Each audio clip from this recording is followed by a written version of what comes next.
the one and only, the icon, fame costs, Debbie Allen. What's up, Miss Debbie Allen? Hi, Clay. Thank you for Uh, that warm and loving introduction. And yes, it costs, oh, and I'm still paying, honey. I'm still yeah. paying.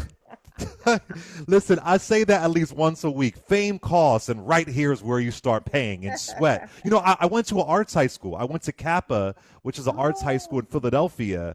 So, oh, I mean, I worship the movie Fame, the TV series. It meant everything to me. nice. So, this is really phenomenal to talk to you. There's so many things I want to get to, but let's start with this Michael Jackson scholarship. This is incredible. I never met Mr. Michael Jackson, but I can imagine he would adore Oh, this. So, what inspired you he to was. launch this initiative at Debbie Allen Middle School? Well, so first of all, Michael and I were really dear friends, and our Oh, main relationship was always about dance. We'd go to concerts together. He came to my house and trained in some new techniques that nobody would ever know. And it was just always our love fest was always a conversation about dance. So I started this middle school in the middle of COVID, which was wow. impossible. And I also worked really hard with an incredible board. Shonda Rhimes gifted us this building and we built it. And so I started this middle school for the sixth, seventh, and eighth grade. And I picked that grade because I know that's when I need to get these kids. I need to get them now. And if we're going to have an educational system that really is influenced and inspired by the arts, I wanted to put my hat in the ring. So I started this school, and it's a private school, and there's, we have to raise money to help the kids come. There's very few that can really pay the full tuition. And so we reached out to people, and actually this scholarship is possible through relationships with the friends and the family of Michael Jackson. That's who's supporting this. And this initiative is to find that very talented young sixth grade boy who has that that vision of himself as a triple threat, as a dancer, singer, actor, which is Michael was all of those things, and to give that person this 3 year opportunity to train with masters in dance and have an education. So it's a full day program. In fact, we are getting ready to graduate our first eighth grade today, which is a Wow. moment, as a matter of real pride. Michael would have loved this. So this is a call to young men, and I'm always trying to encourage men, young men, to join us. We have a program called Sons of Data, which makes it really easy for any boy to study at the Debbie Allen Dance Academy. But this scholarship in his name is a big deal.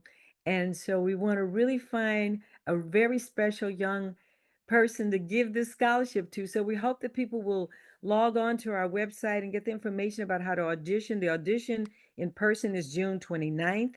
If you want to send a video audition, I need to get it by around the 21st so that we can make a decision. It's for the fall. School starts in September. So there you have it. I want to talk a little bit about your career because this is my first time interviewing you, and you've had such an outstanding career. And I was looking at your first IMDb credit.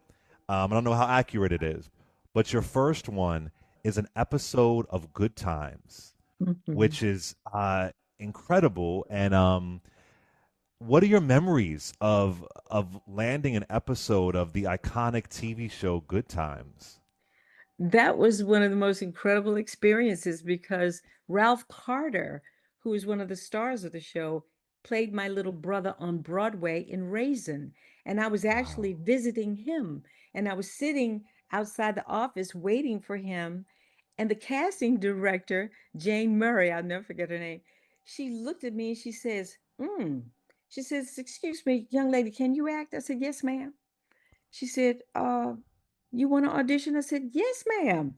They auditioned me and cast me as JJ's junkie fiance, a two-part episode that became epic. I mean, it resonates with me because there I was with John Amos, Esro, and Jimmy and Ralph, Mm. and it was a great show that really spoke a lot to our working class families and how good they are and how they care for their children and all the things, and was funny at the same time. So That was a great experience for me. And I have to tell you, every time it comes on TV, when Eddie Murphy sees it, he'll call me, "You're on." He's always making fun of me. "You're on." I'm like, "Shut up, shut up." I love it. I love it. And also, for some reason, I didn't know this. I'm a huge Janet Jackson fan, and you Mhm. directed one of Janet Jackson's first videos, Dream Street. Yes, I did not. This is before Control for right, younger folks who may not right. know. But she had two albums before Control, and you directed Dream Street, early Janet Jackson. What was that experience like? Well, it was so great to welcome Janet into Fame. She became one of Yeah, the young yeah. students on Fame. And Cleo, so we right? She played Cleo. Yeah, yeah. yeah. And so we Mhm. had these musical sequences and dance sequences on Fame all the time. And sometimes they could be a fantasy. And this was Cleo's fantasy. So there was the record company wanted to push this, and they wanted to push this do this video with her, but they weren't going to have any of my kids. And I said, wait, wait, wait. If Fame is paying for it, then it's going to be about Fame. It's going to be about Mm. her dreaming. And so we went down Hollywood Boulevard, and it was seeing herself as an iconic Hollywood star. And Janet was always and still one of the sweetest young people I ever had the chance to work with. And she really could do anything. I could see as an actress. I knew her before because her mother, Catherine, would bring her to all my Broadway shows. So I knew them. I knew Janice. I saw her on at Radio City Music Hall when she was like 8 years old. And Mm. so I knew her as a younger child. And now, as a young adult, I could see she really had this gift. She just needed a really good director to help her know where to go. She could do anything. So, Dream Street was a very much something that I helped create the idea of it. I don't know what it did for her record album, but it was great for us on Fame. Well, it was the beginning. It was the begin, and it's about the journey. Yeah. It's funny when I think about just in general the word fame, and also rest in power. We lost her a while ago, Irene Cara, who of course was in the movie Oh. Fame, Mm, and I remember hearing her talk about how brutal the entertainment industry was to her and fame mm. was to her. How have you survived this fame thing? I mean, from the outside looking in, it appears that you have always just been able to pave your own path, breaking down barriers. But fame is tough. Fame can really hurt people. What's been your how have you been able to survive this so-called fame thing? Well, honestly, Clay, I have never looked at myself as famous. I've looked at Mm, myself as being an artist and doing the work and loving what I do. I've never thought that I was more special than anybody else walking down the street because I'm on television or in a movie. And when people happen to recognize me or want to say hi, like yesterday, I was on set of Fight Night, this new TV series with Terrence Howard and Sam Jackson. I'm playing Terrence's mom, but everybody was so respectful and so excited to meet me. And it kind of made me, because I don't get to do a whole lot of things because I'm so busy doing what I'm doing. And everybody was so loving and respectful, and it was humbling for me. So I never feel arrogant about it. I stop and sign people's autographs. I stop and talk to people. And when I go somewhere, I don't have bodyguards. And I keep myself grounded because I have to be. I got children, I have grandchildren. I can't be, sometimes the Debbie Allen of it all could be a bit much, but honestly, I still have to do the work. The Debbie Allen of it all doesn't green light the movie for me, doesn't green mm, light the TV series, doesn't, I have to do the work. That's where I mm, am. And that's where I hope my young people who follow my lead stay doing the work. mm. And speaking of fame, just shout out to Gene Anthony Ray. He passed away years Oh, ago, but it, yes, it is LGBT Pride Month, and I can't imagine yes. what that young brother went through, not being able to be publicly, exactly who he was, and he's paved the way Well, for so many folks. yeah, well, Gene, Gene and I, it's interesting because Fame was a exciting and we went around the world and people loved us everywhere. And Gene was just the star everywhere he went. They loved him. They would give him, he could get any club free, caviar, champagne, whatever. And coming out of Harlem and out of his own personal circumstances, he kind of went wild sometimes, and I would Mm, have to control him. That was my job. I was his mama. I was his other mama, and it just broke my heart to lose. I lost so many of my boys to AIDS, goodness, and that was a goodness. hard thing for me because we didn't understand it back then. We didn't quite even know what we were dealing with. And I lost several of my best dancers and some of my colleagues, um, Mm. like Michael Peters, so many great Dream artists. Girls, And right? Yeah. yeah. All the Michael Jackson Beat It videos, all of that. That's Michael Peters. But Gene Anthony Ray is always a soft spot in my heart, and I think of him. And we laugh about him now because he was so electric on set and so much like his character, undisciplined, but I made him do his job. Mm, mm. I helped him find his professional ethic, if you will. I demanded it of him. And he inspired young people all over the world, and they will always remember him. And that smile and the power of Oh his yeah. dad. I mean, Gene was so strong. We danced together. He'd throw me up in the air, and wow, I didn't even know if I'd come down. I didn't even know if I'd come down. Um, so yeah, this is a month of pride, and there's a lot here to celebrate and remember and think about. I think about AIDS Healthcare Foundation and all the work that they do. They helped Gene at a time in his life when he needed it, and Wow. uh, and how we must be inclusive and embrace our family. We must Did embrace our whole did you family. know or meet the late great Sylvester? Oh, yes, I did a video Oh, with Sylvester. You did can you? What are your probably memories of find him? it.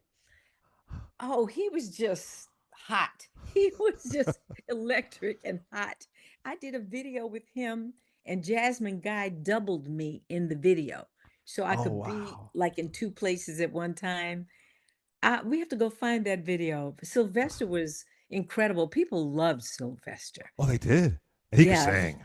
he was like one of the first ones to really step out and be Hmm. himself, full Hmm. out, which, I respect that. I admire that. And I hope that for so many young people. That's why we have the Free to Be class. Free to Be is a class for trans youth who are 12 to 17 years old. And it's an art class on Sundays.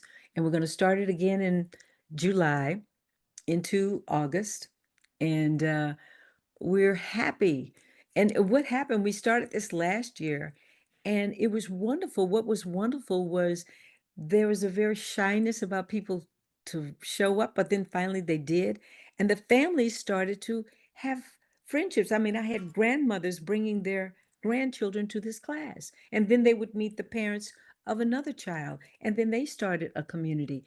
And this was really very positive. It was great. I got to ask you about A Different World. Again, this is my first time talking to you, and A Different World had such an impact on me. It had Yeah, such a massive impact. And also, I remember Different World, just side note, was the first time I remember HIV/AIDS being addressed as it relates to black women. Because that's at right. that point, they thought it was a white gay man's disease. So it was so revolutionary, it was so ahead of its time. And it keeps having several resurgences. It comes back in the culture. But I mean, they were just at the White House, the cast of the Different World. I know. What do you I couldn't. I you was couldn't supposed to make it? go. I couldn't make it. I went to the Ah, one with the view with Whoopi. I went to that yes. one.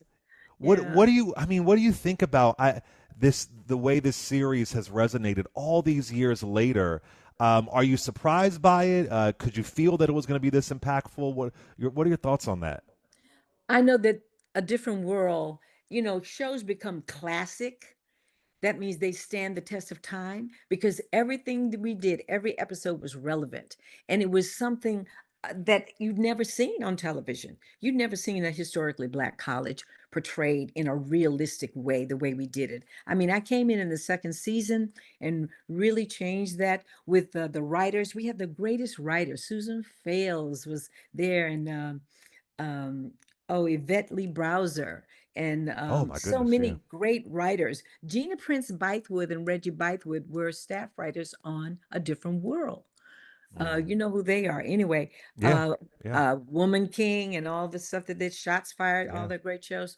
So we spoke in a way that resonates today. Those stories are still relevant. Look at what's happening on college campuses now. When the college campus is quiet, the country is kind of dead. Young people have to have a voice. And we did shows about the presidential campaign, about voter registration, about racism, about About our colorism. colorism, all of that. And so it's time. It's time to do a different world again, right It now. really is. I was going to ask you. I mean, we need a reboot. Hillman College. I mean, I know Hillman was a fictional school, but in our minds, we feel like Hillman was a real school. It's really, really time for a reboot.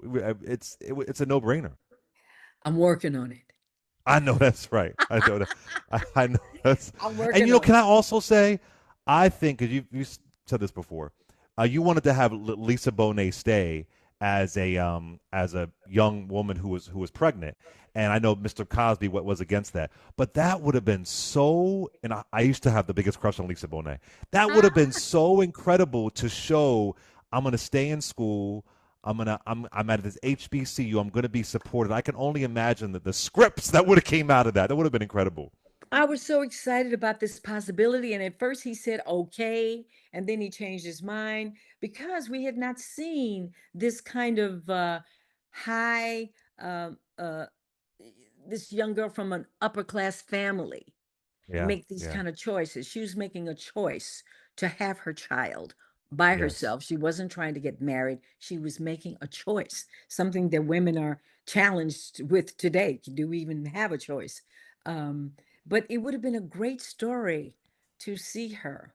And that was a big part of it. But Bill made his decision, and, we had to, ally with him. And thank God, I mean, he was very supportive because of Bill, that episode about AIDS. We were the first one to address AIDS, and it was because Bill stood up for us because they were coming to take that show off the air, that episode off the air, and he Wow. said he stood behind us. He said, "Go on and do it.